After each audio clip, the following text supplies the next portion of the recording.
ٹھیک ہے بسم اللہ الرحمن الرحیم۔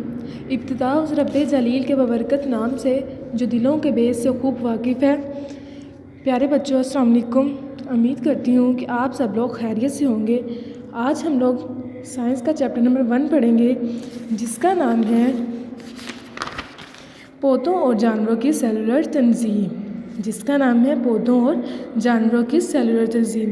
اس کا مطلب ہے کہ آج ہم لوگ پودوں اور جانوروں کی تنظیم کے بارے میں پڑھیں گے۔ اس میں ہمارے پاس سب سے پہلا پوائنٹ ہے مائکروسکوپ، مینس کہ پہلے ہم لوگ پڑھ چکے ہیں دوسرے چیپٹرز کے بارے میں، دوسری چیزوں کے بارے میں۔ آج ہم لوگ پڑھیں گے مائکروسکوپ کے بارے میں۔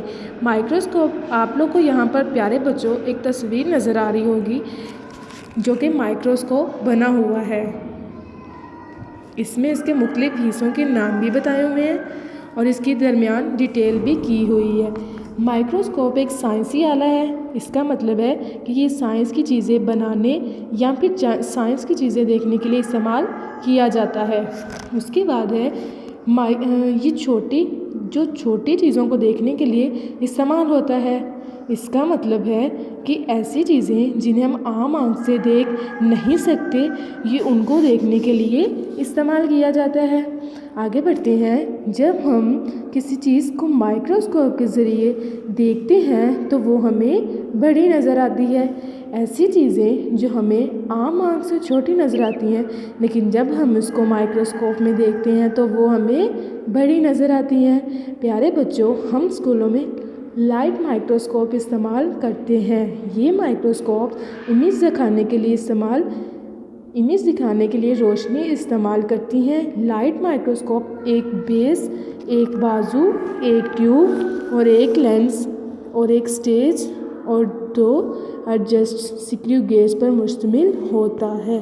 یہاں ڈائیگرام میں آپ لوگ دیکھ رہے ہوں گے کہ جو بیس ہے وہ ہمارے پاس سب سے لاسٹ پہ بنائی ہوئی ہے۔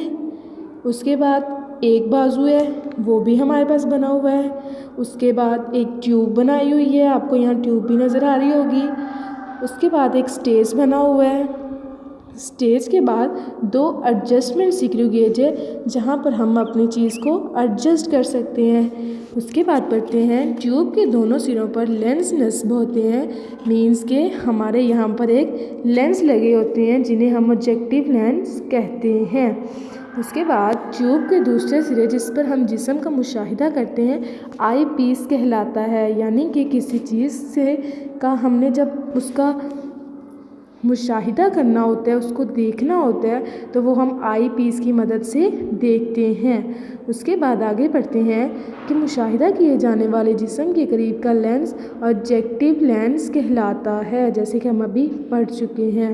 اس کے بعد ہے نیچے سے ایک مرر کی مدد سے جسم میں سے روشنی گزاری جاتی ہے۔ مشاہدہ کیے جانے والے جسم کو ایک شیشے کی سلائیڈ پر رکھ کر سٹیج پر رکھ دیا جاتا ہے۔ پیارے بچوں، یہاں آپ کو ایک سٹیج نظر آ رہی ہوگی، اس سٹیج پر رکھ دیا جاتا ہے، پھر وہاں سے ہم چیز کو آسانی سے دیکھ سکتے ہیں۔ آگے ہے 2 ایڈجسٹمنٹ سکریو گیج کی مدد سے مائکروسکوپ میں جسم کو واضح کر کے دیکھا جاتا ہے۔ اس کے بعد ہم پڑھتے ہیں کہ ہم جسم کو اس کی اصل جسامت سے 1500 گنا بڑھ کر دیکھ سکتے ہیں۔ اس کا مطلب ہے کہ ایسی چھوٹی چیزیں جنہیں ہم دیکھ نہیں سکتے وہ ہم مائکروسکوپ میں 1500 گنا بڑھا کر کے دیکھ سکتے ہیں۔ زیادہ تر سیلز اتنے چھوٹے ہوتے ہیں کہ مائکروسکوپ کے بغیر دیکھے نہیں جا سکتے۔ بائیولوجسٹ سیل کے اندر دیکھنے کے لیے استعمال کیا جاتا ہے۔ ہماری زندگی میں ہم عام روٹین میں بھی ایسے بہت سے سیلز دیکھتے ہیں جو ہمیں عام آنکھ سے نظر نہیں آتے، لیکن جب ہم ان کو مائکروسکوپ میں رکھتے ہیں تو وہ ہمیں بہت ایزیلی نظر آ جاتے ہیں۔ پیارے بچوں، یہ ہمارا آج کا لیسن تھا جو کہ ہم لوگوں نے بہت اچھے سے پڑھا ہے۔ آپ لوگ یہاں ڈائیگرام بھی دیکھ سکتے ہیں۔ آپ نے یہ سارا اچھے سے یاد کرنا ہے، اس کو اچھے سے سمجھنا ہے اور پھر اس کو اچھے سے پڑھنا ہے۔